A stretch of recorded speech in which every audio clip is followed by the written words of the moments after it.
We've just gone past 12:30, so let's make a start. So welcome everybody to the latest in our series of webinars. My name is Matt Reed. I'm the head of corporate here at Medigold Health, and today I'll be your host. Just before I pass you over to your guest presenter for the day, just a little bit of housekeeping. Just bear with me 1 second. So, for those of you who are new to our webinar series, we are recording this session, and the recording will be uploaded later in the week to our YouTube channel. Everybody who's attended today will receive an email with a link through to the recording, and we'll be delighted if you want to share those videos with colleagues, team members, anyone else you think may well be of interest. Now, we do have over 300 people already and still growing on this webinar, so you will be muted as we go through. If you do have any problems, sometimes people can have problems with accessing sound or accessibility, feel free to put a note in the chat. My colleague Mark will be looking at those and will give you some advice. If that is the case, often check your audio settings, or in extreme cases, maybe log out and try logging back in if there are any problems. We will hopefully have time for a Q&A session in the last 10-15 minutes. There is the option to put any questions into the Q&A box at the bottom of your screen, and depending on time, we'll do our best to answer those. Similarly, as we go through the webinar, there's going to be a couple of opportunities that we'd like you to interact and give your opinion or give some thoughts. If you're interested in doing that, please can you use the chat function rather than the Q&A function. Now, a question that we always get with these webinars is, will you be sharing the slides? The answer to that is no. These webinars are very much a commercial product for us, and whilst we don't charge you, neither do we share the slides. However, we will, like we said, be sending out a link, and then you can feel free to review the recording, view it again, or indeed share it as you deem fit. Okay, so it gives me great pleasure to pass across to your guest presenter today, Dr. Judith Bird, who's going to introduce herself and then take you through the webinar. Judith. Thank you, Matt. And hello and welcome to everyone to our webinar on sleep and mental health. I'm Dr. Judith Bird. I'm a clinical health psychologist. And for those of you who are unsure what that actually is, a clinical health psychologist specializes in studying how we experience and interact with the world, and how this is influenced by our biology, by our emotions, thoughts, and a social environment, and then how all of this impacts our physical and mental health. Next slide, please, Matt. So today, I will try and talk you through why sleep matters and how that relates to the workplace. I'll capture some basic facts about sleep and why sleep in general might be crucial. We'll take a look at the impact of sleep on mental health, and we'll use a case study to highlight some practical tips for better rest. Next slide, please. So let's get started with just some simple facts about sleep. So in today's world, we live in a very fast-paced world. We all carry a little attention-grabbing device in our pockets. Our schedules are constantly overflowing with commitments, and we know that people need enough restful sleep. And with each passing year, we see also a decline in sleep quality, while at the same time we seem to also see a rise in mental health issues that people are reporting and experiencing. So in general, sleep is not merely a period of rest. It is very much a vital part of life that's essential for our physical and mental health, helping us stay healthy, emotionally strong, and mentally sharp by recharging our brains and by repairing our bodies. So sleep is important for our overall health, and the long-term effects of sleep deficit can lead to very serious health consequences, including an increased risk to develop cardiovascular issues or high blood pressure. Next slide, please. So sleep, or better, the effects of sleep and sleep loss, are also also play a vital role in occupational settings, specifically in roles that require high levels of alertness and decision-making, or physical coordination. So in particular, in safety-critical industries, insufficient sleep can lead to fatigue, which increases the risk of errors and accidents. Sleep helps maintain our cognitive function, and I'll speak to that a little bit more later. For example, it enhances and improves our memory, it supports our emotional well-being, and all of those are essential for workplace safety and productivity in all occupational settings, not only safety-critical roles.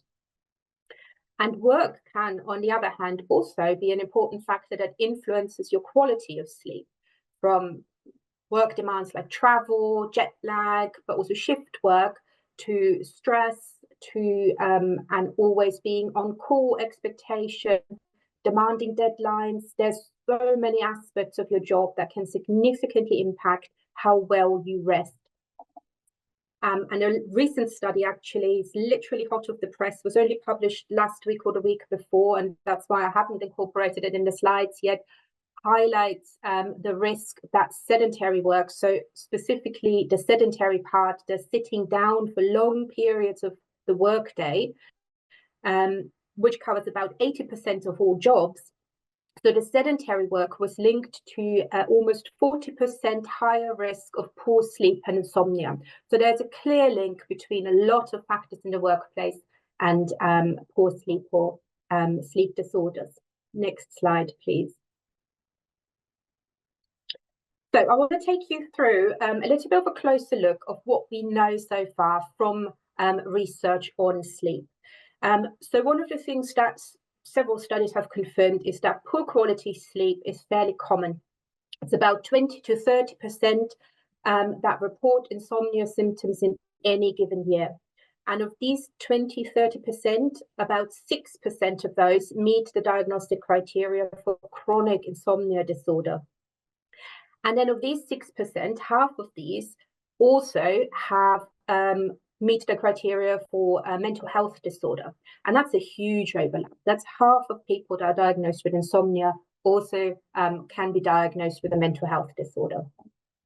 So the studies have shown that insomnia is also in the workplace might be linked with higher rates of presenteeism, but also with higher absence rates and in general lower productivity at work. People that experience poor sleep and insomnia report more emergency room visits and more healthcare use in general. We know that insomnia increases with age and that insomnia is tightly linked with mental health. For example, there's been a bit of a question about which one comes first, mental health and insomnia. And one study specifically had looked at that, found that insomnia often appeared before or at the same time of depression symptoms, while insomnia tended to appear at the same time or after the onset of anxiety disorder symptoms. So it's a bit unclear what comes first, but there clearly is a strong connection there. Next slide, please. So I want to take you through this slide for a little bit longer because I want you to understand how sleep actually works and what aspects of it might be important and how that then connects with our mental health or overall health. So first thing is sleep is an active process where we process the day and we restore energy levels.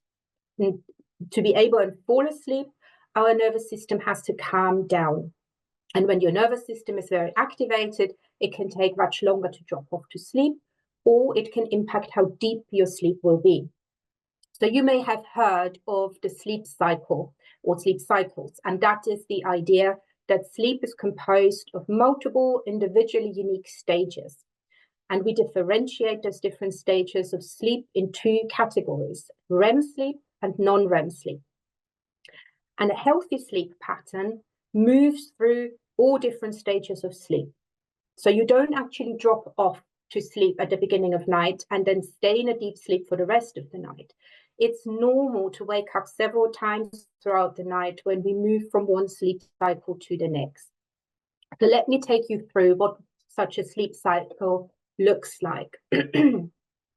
So as you can follow along with me on the graph down there, if you follow that white line that starts in the yellow bar and it kind of like drops down to the dark blue bar at the bottom, as you can follow along on that graph, when you drift off, you enter non-REM sleep stage 1. That is where the brain is still fairly active. It's producing high density waves, brain waves, which are slow brain waves, and they occur primarily in the frontal parts of your brain. And here I would like just to quickly clarify what we mean by brain waves, as that can be a bit of a confusing point. So your brain is dealing in an electric currency, and sleep in general is an electrical process. So your brain is constantly producing bursts of electrical activity and in different patterns and frequencies. And these electrical pulses produce different kinds of brain waves. And these brain waves are associated with different aspects of cognition and brain state. And this is what researchers measure and how they distinguish between the different sleep stages. So we move from non-REM sleep 1 into non-REM sleep 2. And this is where your body temperature begins to drop, your heart rate slows. And this stage takes up about half of the average sleep cycle. It lasts about 20 minutes. And now that everything's kind of like slowed down, your body drifts off to the deeper sleep of stage 3 and finally to non-REM stage 4. And that last stage is also known as delta sleep because during this stage, the slowest brain waves, the delta waves, begin to emerge. And when you have reached stage 4, then your body will transition back up into stage 3, 2, 1, and finally will enter REM sleep. Now, REM stands for rapid eye movement. And in this stage, your body is immobilized, your muscles are effectively paralyzed, but your brain is on fire. It lights up with activity and your eyes move rapidly. And this is also when you dream. So during sleep, the body shifts between the sleep stages. It begins in stage non-REM 1, and it will go to 2, 3, 4, and then come back up again through 3, 2, and 1, finally entering REM before you enter the next sleep cycle and go back into non-REM 1. That repeats over and over, and each one of those cycles will last between 90 and 110 minutes. So when you look at the graph, you can also see that at several times during these cycles, you will reach the edge of wakefulness, which is the yellow bar at the top. And this is when environmental factors can really get you more awake. For example, a loud noise or a too cold, too hot sleep environment, partner behind you, next to you, tossing and turning. So most of the time, when you do have a good night of sleep, you will not fully wake up, but you will just roll over and then drift back into non-REM 1. But these are the times in the night that you are much easier woken up. So there's different ways that our sleep cycle can be disrupted. You might have trouble at the beginning of the night, trouble falling asleep, or you might have trouble waking up often during the night, or waking up too early, not being able to get back to sleep. Or you might not be aware of any disrupted sleep, but still kind of like feel you're not waking up refreshed. So some of those factors that can influence that is stress and anxiety, which means your nervous system is too activated and you struggle to relax enough to fall asleep, or your sleep cycles are too shallow. It might be the sleep environment, too cold, too uncomfortable, you name it. It might be lifestyle factors like diet, caffeine intake, alcohol, but also shift work might play a role here.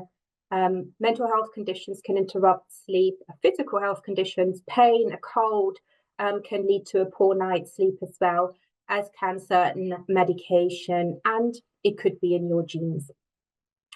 So this is roughly how sleep works. It's really a crash course. You don't have to remember all of that. But the essential question for many people is, how much sleep should we actually get each night? So if you're comfortable to give us a guess, I will invite you to put that into the webinar chat box. Just a guess. How many hours a night do you think the average adult, let's say 20 plus years, needs? So above the age of 20, how many hours of sleep a night are required, are ideal? Let me just scroll through down to the bottom because somewhere my chat box is not very up to date. So we have 8, 7, 8 hours, 6. Everybody's around 7, 8 hours here. 7 to 9. Perfect. There's some 6 hours in there. We don't go over 9 hours. Nobody kind of like seems to think we need more. Matt, can you move on to the next slide, please? So you're all very spot on. You know a lot about sleep already. So as an adult, average adult, we need between 7 and 9 hours of sleep. We also can see in that graph on the left that sleep needs vary slightly between individuals, but also across the lifespan. So our sleep needs decrease from around 15 to 19 hours when we are newborns to around like 14, 15 hours for toddlers. And then settles in between that 7 and 9 hour spot for our adult life. And two things that might be surprising here is that our sleep needs do not actually decrease with age, but our ability to get good quality sleep does decrease with age. And the other consideration is that when we think about 7 hours of sleep, it doesn't mean 7 hours spent in bed, because you might be going to bed at 10 and you might have to get up at 6, which gives you 8 hours in bed. But of these 8 hours, you might spend an hour reading, scrolling on your phone. You might take an additional 30, 60 minutes to actually drift off. So those 8 hours in bed quickly shrink down to 6 hours. We need more research to learn more about what drives individual differences as well. Gender might play a role. It might play a role in terms of like hormone production and how that is optimized during sleep. We know that chronotype can play a role, whether you're a lark or an owl or a night or morning person, and so on. But there's not there's much more research that needs to be done there. And interestingly, we also don't fully understand why we need to sleep to survive, but we do know that we have to. We know that just after 24 hours of sleep deprivation, the effects on the body and the mind are significant. And here on the right, you can see a photo of an American high school student called Randy Gardner, who won the world record for staying awake back in 1964. And again, just for a bit of fun, pop it in the chat. What's your guess? How long did he manage to stay awake? What seems plausible to you? Again, I have to scroll all the way down there. The chat's very, very full. I have 72 hours, 40 hours, 6 days, 6 days. Wow, yeah, 3 days, 27, 72 hours, 96 hours, 4 days, 5 days. Amazing. So he managed to stay awake 11 days and 24 minutes. That's 264 painful hours. He initially set out to break the previous world record for his high school science fair in 1964. And thankfully, he won first prize. And he then also was allowed to take part in a research. He was shipped off to the next, to the local naval base, and he had his brain waves measured and lots of tests that he went through. His world record has since been broken several times. And I think in the 1980s, the Guinness World Record actually stopped tracking it, citing the harmful events of sleeplessness and also how tricky it is to actually measure it and be truly awake for that long. Next slide, please. So what good things does sleep do for our brains, and how does it do them? And then going on to the next slide. So again, a little bit of scientific background here. So we've spoken about the two different categories of sleep, non-REM and REM. So non-REM sleep, particularly the slow wave sleep stages 3 and 4, there's several things that happen that contribute to the physical restoration of your brain. So in these stages, the brain uses significantly less energy compared to when you're awake. And this reduced energy activity allows the brain to restore its supply of ATP, which is a chemical that's essential for energy storage and transport. So it restocks. It also promotes repair and growth of brain cells. This includes the brain is making new proteins, which is the essential building blocks for our cells, and it's removing waste products that accumulate during the day. Another effect of non-REM sleep is that it's kind of like something like pruning down the synaptic connections in your brain. So it strengthens important connections, and it gets rid of unnecessary ones, unnecessary routes, and that is making your brain work more efficiently.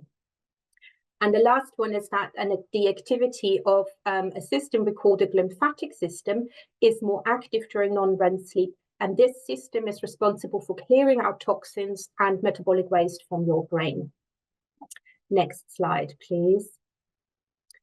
And then the REM sleep, which is the stage where we dream as well, has a really important effect on our memory function and our emotional balance.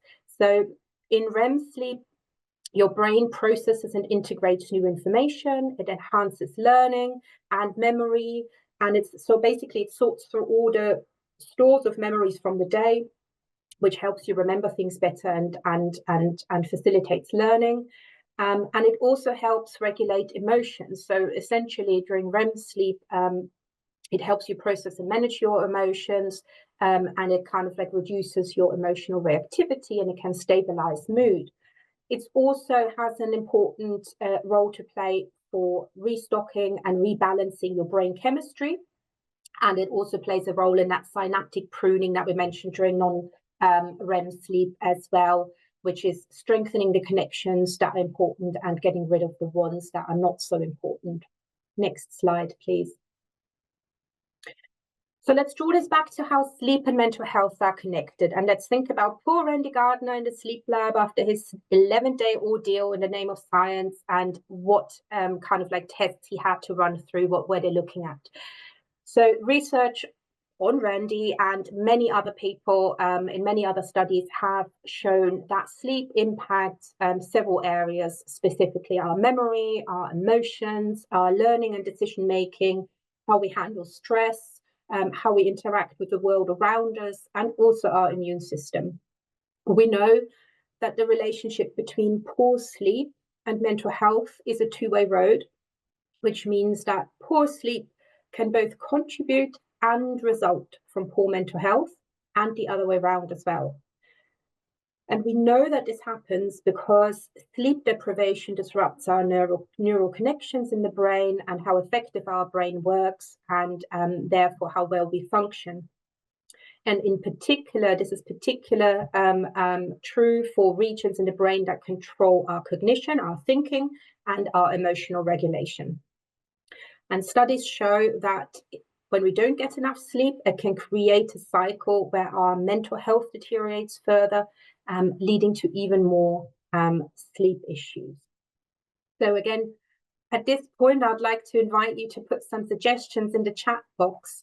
With all this in mind, how does sleep deprivation impact you? What are the effects that you can notice on yourself or on others around you after they had a poor night's sleep, 1 or 2 poor nights of sleep?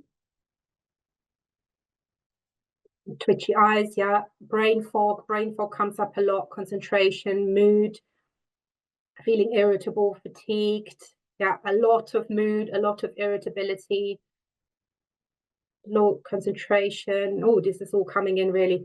So there's lots and lots of experiences I can see now, and a lot of them fall into these categories that we've now kind of like highlighted there: memory, emotions, but then there's also some quite more physiological ones there as well. Really interesting. Thank you so much for sharing that. Do you want to move on to the next slide, please?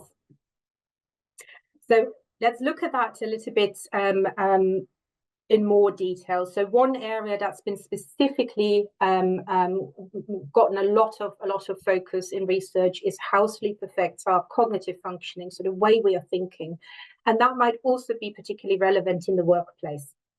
So we know that with a lack of sleep, we notice a lack of focus and attention, and many of you have put that in as well. Feeling there's poor memory. We know that memory is a lot worse after a poor night's sleep. We know that there's decreased decision-making skills.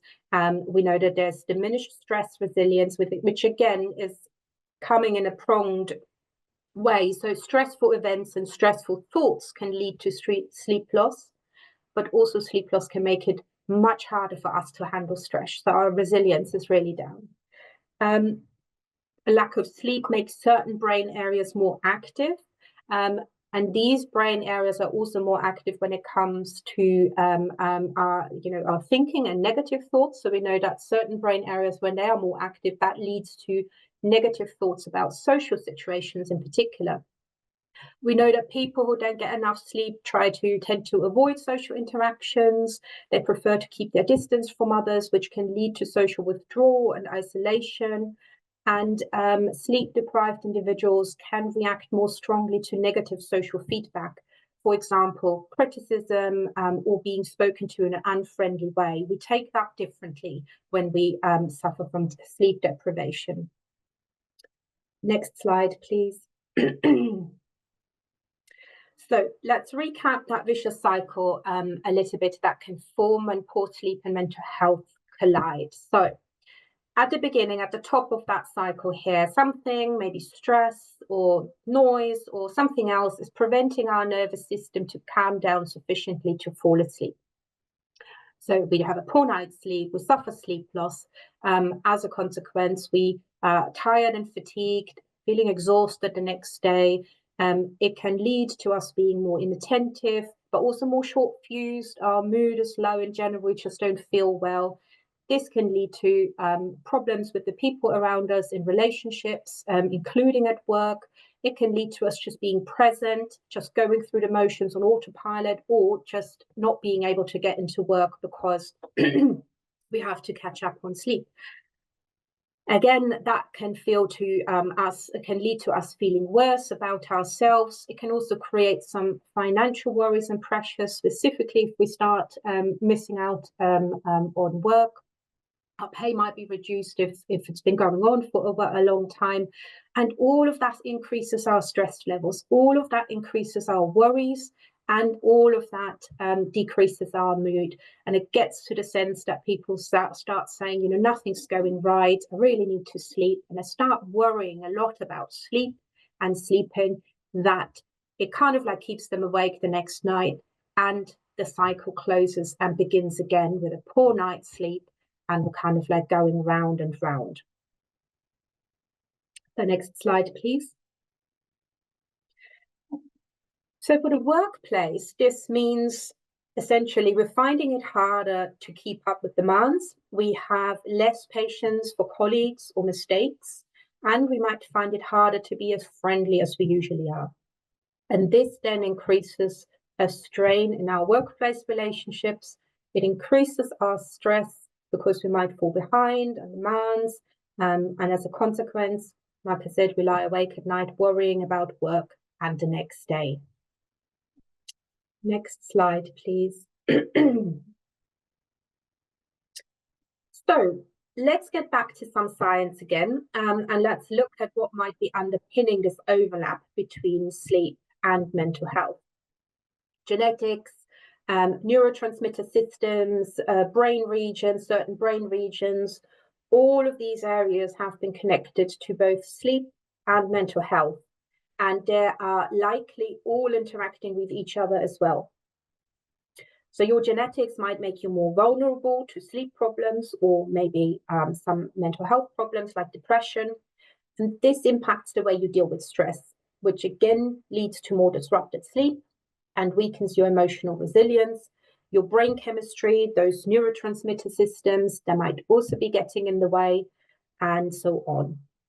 We know that some specific brain areas, such as the prefrontal cortex, the amygdala and the hippocampus, are heavily involved both in sleep, in memory processing, and also in emotional processing.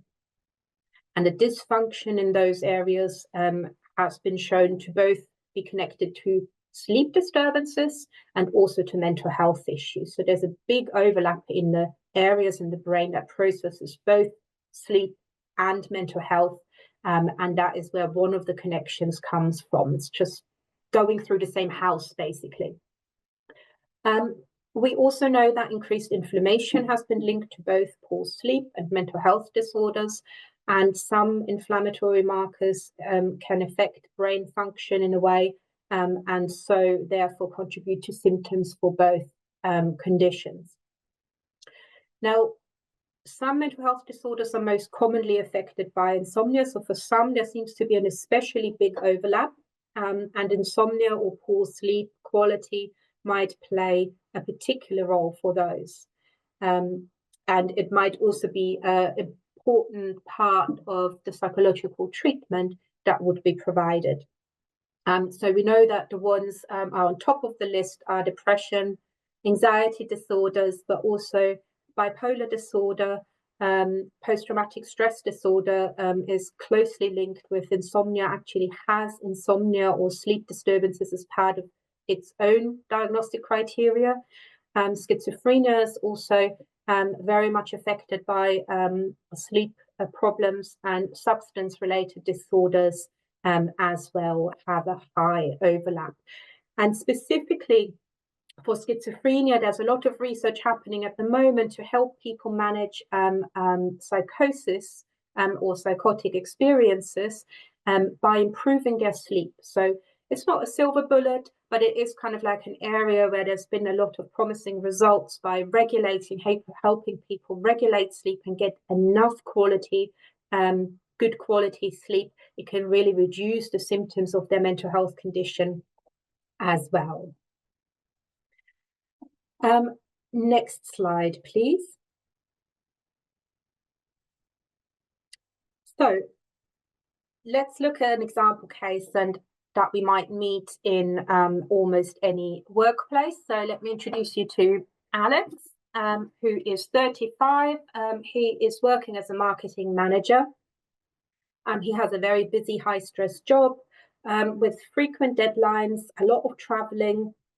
He often struggles to fall asleep, and he also wakes up very frequently during the night, especially during stressful periods at work.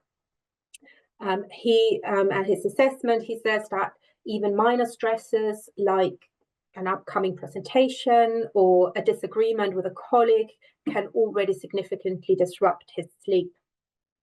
And due to poor sleep, Alex often feels fatigued. He has difficulty concentrating and experiences mood swings. And this can again sometimes lead to him experiencing more anxiety and also being a lot more irritable. There's a history of insomnia in Alex's family, which is suggesting a genetic predisposition for him. And also in Alex's sleep environment is not always ideal due to the frequent travel requirements. He's staying in many different hotels. There's varying conditions which can all exacerbate his sleep issues at times.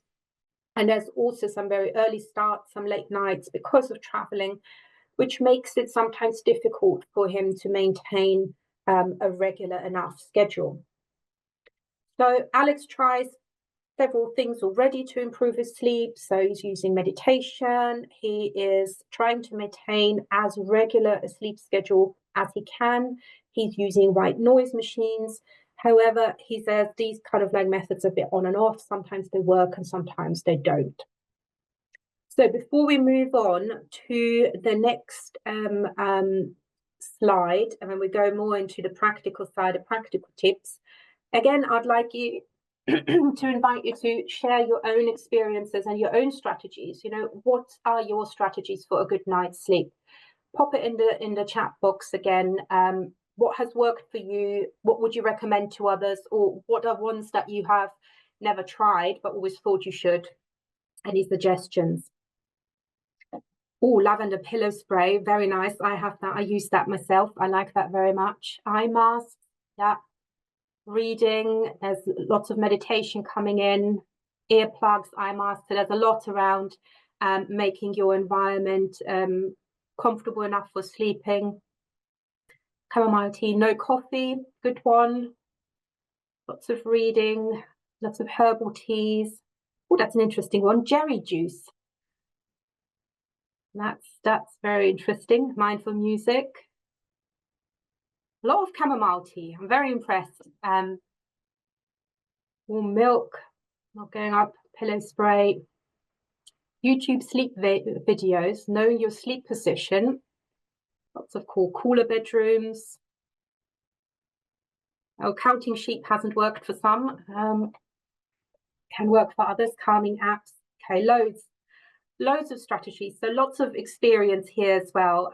Everybody obviously has experience with bad sleep and poor sleep and trying to get to sleep. So lots and lots of great suggestions here. And they all fall into the categories which I'll highlight on the next slide, Matt. So all of your really good suggestions fall into some of those categories of strategies that can help people regulate their sleep. So reduce screen time, limit exposure to screens, blue light in the hours before bedtime can improve sleep quality. The blue light that is emitted by screens can suppress the production of melatonin, which is the hormone that's responsible for regulating our sleep-wake cycle, and it can make it much harder to fall asleep. But interestingly, the amount of blue light seems to be less significant than the content of what you're watching on that screen. The mobile devices now often have screen filters that you can set up for your evening, where you can set your screen to monochrome or you turn the light down. But if you do all of that and you're still watching TikToks or Reels, or you scroll through other social media, this is going to be activating for your nervous system and can make it much harder to drift off to sleep. But if you're using those filters and you're reading a book on your device, it seems to be much less harmful to sleep. So there's a little bit, there's some nuance in there now. But one of the things that came out in some of the comments as well is sticking to a routine, maintaining a consistent sleep schedule by waking up and going to sleep at the same time every day, including the weekends.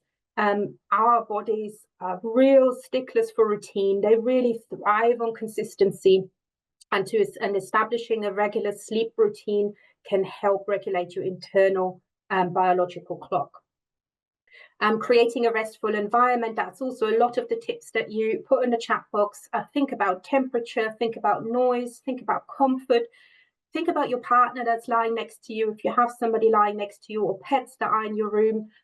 All of that can interrupt your sleep when you're kind of like moving from one sleep cycle to the next. Be mindful about food and drink. That came up a lot. No caffeine after midday is what some people said helps them.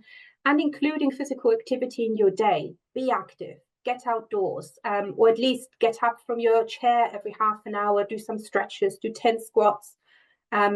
Managing stress is really important as well. So there's a lot that you can do during the day already that will improve your sleep in the night. Next slide, please.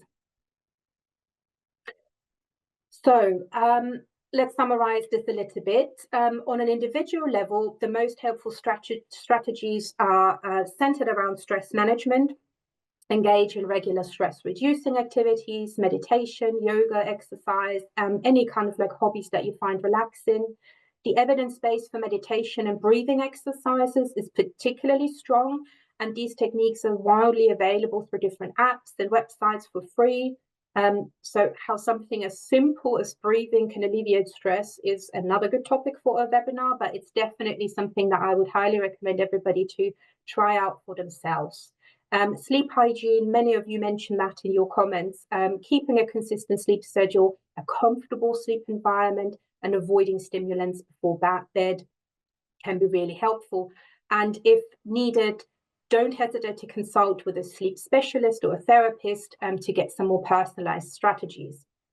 Now, employers can also promote better sleep habits by implementing flexible work schedules, by educating employees on sleep hygiene, by providing rest breaks to help better manage stress during the day.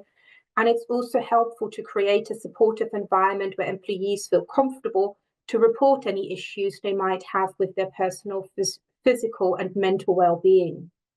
Now, quickly, at what point should you be seeking professional help and what would that look like? Matt, if you can, thank you, you've done it already. If you're having trouble sleeping for more than a few weeks, it's a good indication that you should maybe go speak to a healthcare professional. If your sleep problems are affecting your daily life, making it hard to function at work, school, or in social situations, it's also a good indicator. If you or your partner notice loud snoring or pauses in breathing during sleep, that could indicate sleep apnea. That's something that you should most definitely get checked out as early as possible. And if you have any kind of like mental health concerns or physical health issues that you're experiencing on a regular basis, when you go speak to someone about it, mention your sleep in that context as well. And lastly, if you've had accidents or near misses due to feeling sleepy during the day, it's a good indicator that a little bit more help might be really useful. Next slide, please. So what happens if you do get more professional input for sleep disorders or poor sleep? So the recommended psychological treatment for insomnia is cognitive behavioral therapy for insomnia. It's called CBTI as well. It typically includes some behavioral interventions, but also cognitive therapy, which means how you are managing your thoughts and how you might be reframing some of your thoughts. So some of that worry elements at the beginning of the night, that's something you'll be working on. And it also incorporates relaxation training, breathing exercises, meditation, and mindfulness. This can be provided face-to-face, remotely, but also there's some digital forms and programs available now. Sleepio is one of them, and that has recently been included in the National Institute for Health and Care Excellence recommendations as a digital CBTI program that has been proven to be quite effective. There's also third wave CBT schools that are gaining more positive traction now and gathering more of an evidence base. Acceptance commitment therapy is one on the top of that list. The top picture on the slide is about the sleep school, which is a sleep lab that is based on acceptance commitment therapy and has been very helpful for some people. Next slide, please. So just to recap, sleep is not merely a period of rest, it's a vital part of life that's essential for our physical and mental health. It's helping us stay healthy, emotionally strong, and mentally sharp by recharging our brains and repairing our bodies. Sleep is also linked deeply with mental health, and some simple strategies may help improve your quality sleep and as a consequence also boost your physical and mental health. And that is the end of our presentation, my presentation here. And I think, Matt, we will now open the floor for some questions. Yeah, absolutely. Thanks very much, Judith. Really interesting, something close to my heart. And by the amount of comments and questions we've got, obviously something that's of real interest to everybody. So we've got quite a few questions that we'll work through. We've got about 10, 15 minutes. So we'll try and answer as many of them we can. If we can't answer everybody's question, don't worry. We'll come back out as part of the email with the link and everything and try to make sure we've answered every question that's been asked. But we're going to start, first of all, a couple of people have asked similar, if not the same question. So Holly and another delegate who hasn't given their name. This is in regards to if you're waking up regularly, so not necessarily having a problem getting to sleep, it's more staying asleep. And you talked about the different stages, obviously. Number one, I suppose two questions here. Number one, is there anything you can do to try to limit the amount of times you're waking up? And then really importantly, if you do wake up, how's the best time to then get back to sleep? So that's a really good question. And that's, I think, one of the most common sleep problems that people have. Sort of number one sleep problem is not being able to drift off, not being able to get to sleep. But then the next one is not being able to stay asleep for longer times. So like I said, when you think back to the graph, it's perfectly normal to come to wakefulness throughout the night at several times. It's part of the normal sleep cycle. The main factors that would wake you fully up and raise you into wakefulness rather than have you drift back down into the first non-REM stage 1 phase is environmental factors that interrupt your sleep. It's your partner next to you tossing and turning. It's the temperature being too low. It's the temperature being too warm. It's noise. It's an uncomfortable mattress. It's all of these kind of like factors. So thinking about your comfort level, creating a really relaxing and soothing sleep space can help. So that's the first line. That's what you can easily try at home at yourself, is play around with that, see if you kind of like change some of those factors. If none of that is working, it might be as well helpful to actually go see your GP and say, well, I've tried all of this and it doesn't really work, because you might be snoring, you might have apnea. It's much more common than we think, and that really impacts the way you sleep, and it prevents you from sleeping deeper as well. The strategy that gets you back to sleep if you wake up throughout the night is basically the same as you do at the beginning of the night. So whatever helps you dropping off in the beginning of the night can also help you drop off in the middle of the night. Some really good evidence we have for meditation and breathing exercises, but also anything like, read at a low light, not bright lights, but kind of like keep your reading light really low, go back to reading.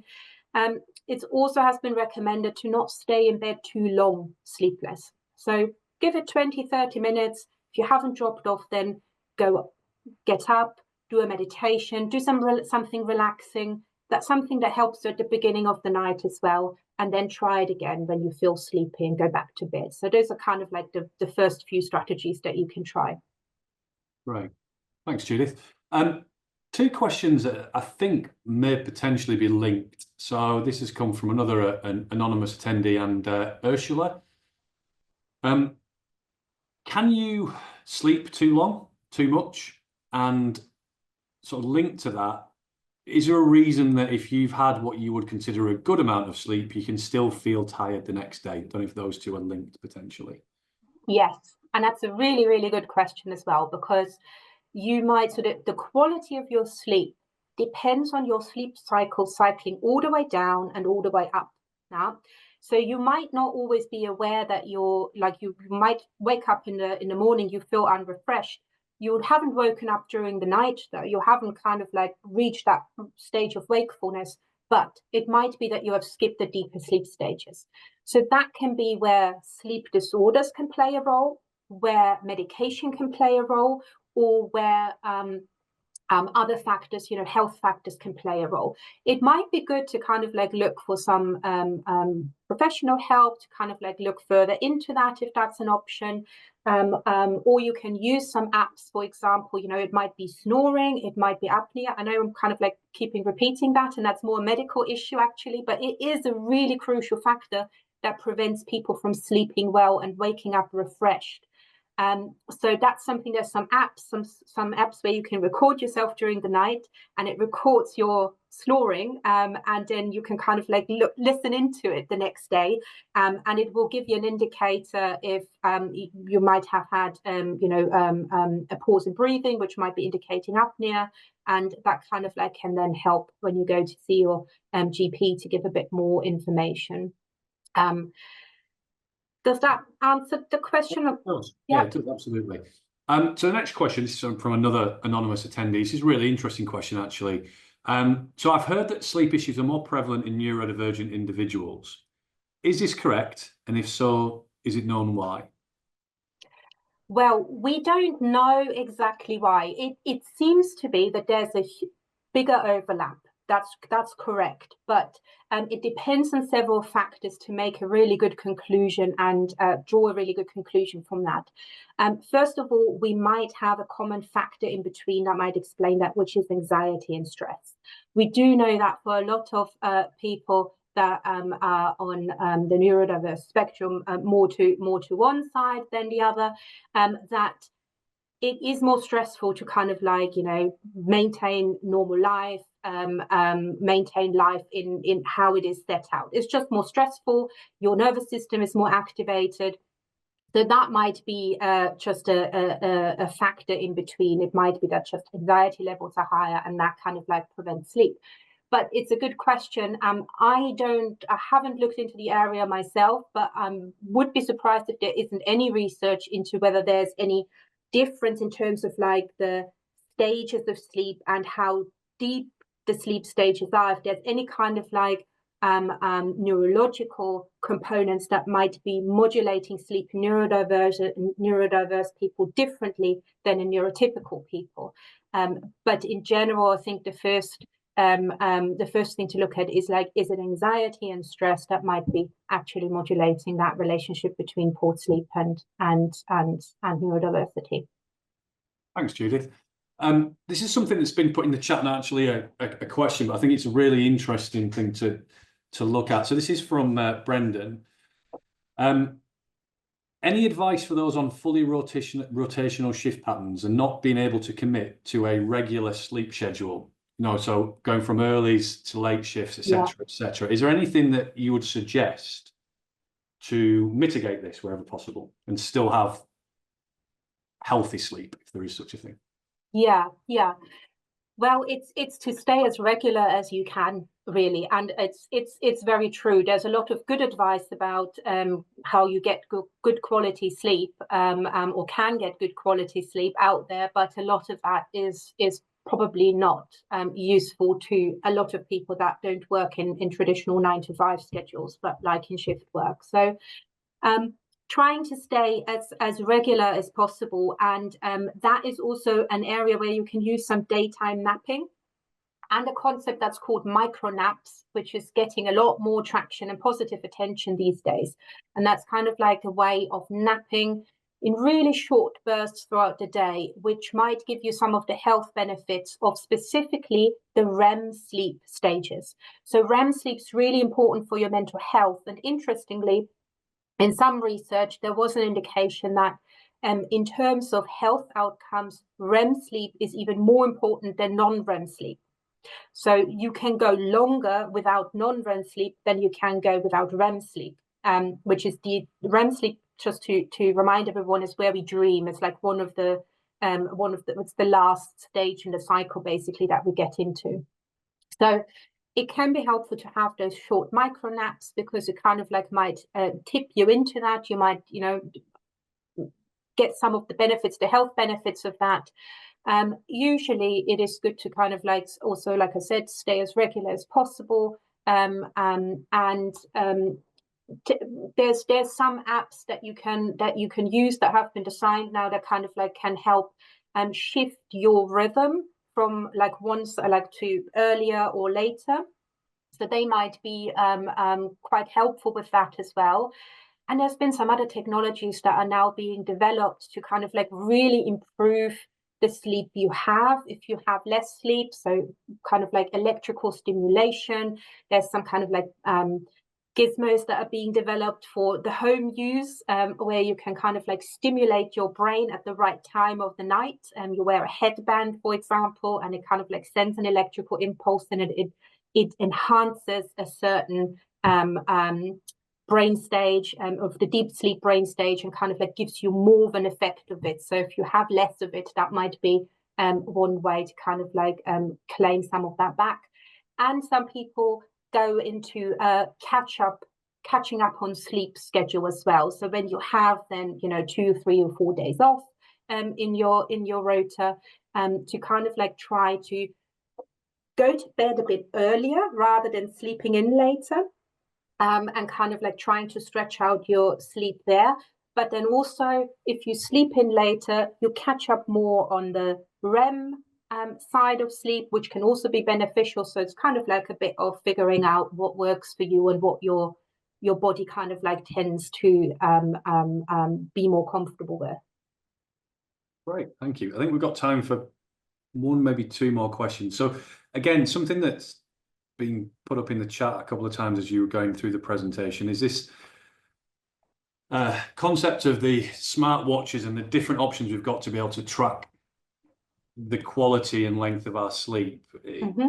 How accurate do you, and it's difficult for you to comment specifically, but how accurate do these readily available devices tend to be, because obviously a little bit of information can be quite dangerous if it's going to make you do one thing or another. Yeah, and there's always a lot of information out there, and there's a lot of it's a big market for supplements as well. But when we go to sleep trackers, those watches, those kind of like devices, they're fairly safe to use. They kind of like can provide some really good insights or trends. They don't give you any detailed data. They're not as good as a sleep study where you're hooked up with electrodes and everybody's kind of like measuring all kind of like physiological components of it. But they are accurate enough that it gives you a good idea about where you are. They basically rely on your pulse being low and measure your sleep, not electrical, but through, your pulse rate. But they're generally quite good.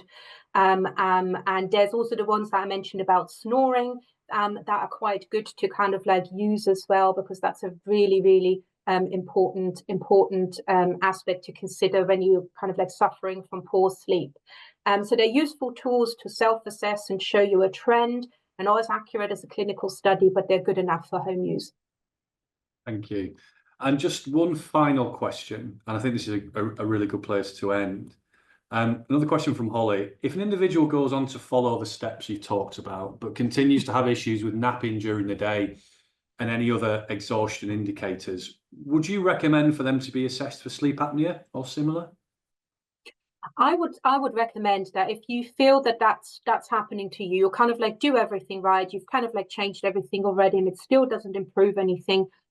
There's some really good self-assessment tools there, or you can go to your GP and just ask for an assessment around sleep apnea. It's much more common than we think, and it's a real health problem. It has really huge impacts on people's health and well-being, short-term and long-term. So it's absolutely I think helpful to get an opinion on that. Like I said, there's some apps you can download to self-assess at first. There's even some apps where you can answer questionnaire that gives you a bit of a good indication of, is this something that might be a problem area for me? And other than that, GP would be the next step. Or if you have access to a sleep specialist, then that might be a good option as well. Perfect. I think that's a great place to finish. Thank you very much, Judith, and thank you for everyone who joined and some great questions and some great interactions. That's been the end of the webinar for us today. As we said, in the next few days, we'll be sending out a link to the recording. And if there are any other questions that we didn't manage to answer, apologies for that. We are limited on time, but we will try to answer those at a later date as well. But in the interim, thank you very much for joining, and hopefully see you on our next webinar. Thanks very much. Bye-bye.